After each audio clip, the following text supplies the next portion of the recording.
Selo kaisa pandani bisingti SMAM tangbotang nitui Kailanpur amsani hokbar khlaine rokno bagsa ka hokbarni machine Pandaw manjaka amsani MLA Pinaki Das Chaudhary Amsini lukoroni kongno wansuguna abahaika ashlo MLA Pinaki Dasni Tidul Mumbai kaisa panat singzakha abani aglono pandani bisingti amsani hokbar khlaine rokno bagsa ka hokbar machine কিন্তু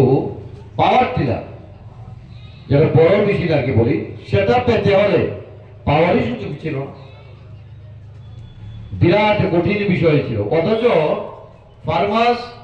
মানে সরকার সেখানে ভর্তুকি প্রদানে দেওয়া হতো সেগুলিকে দেওয়া হতো না যদিও কেউ না কেউ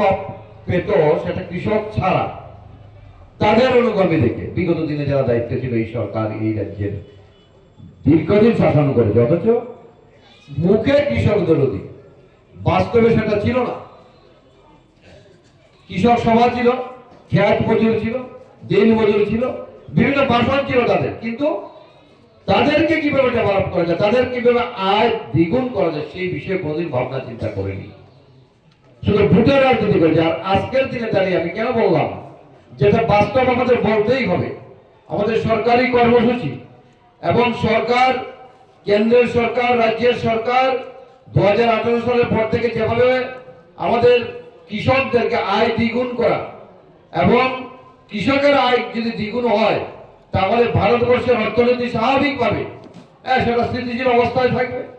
এবং আমরা জানি ভারতবর্ষের প্রায় 70% কৃষি নির্ভরশীল স্বাভাবিকভাবে এটাকে উৎসাহ দেওয়া এটাকে ভর্তুকি প্রদানে মানুষের কাছে জিনিস পৌঁছে দেওয়া যাতে মানুষ উৎসাহিত হয়ে কৃষি কাজ সেখানটা মনোনিবেশ করে এবং তার জন্য আমাদের সরকার বিশেষ করে 2014 সাল এবং ত্রিপুরা রাজ্যে 18 সালের পর থেকে মানে